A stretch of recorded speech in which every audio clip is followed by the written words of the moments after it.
Hello GKS applicants. So today's topic is CGPA, how to convert your marks into percentage into CGPA. So there are four criteria like skills where you can do it. So I will prefer you to do it with 4.0 skill. It's very nice. So just you want to go to scholaro.com and I will put the video how to do that.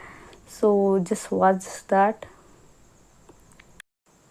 After watching this video of how to convert the CGPA into 4.0 scale, so if you have any doubt, please comment down in the comment section in my YouTube channel, so I will answer your questions there. And please like, subscribe to my YouTube channel, GKS applicants. See you soon.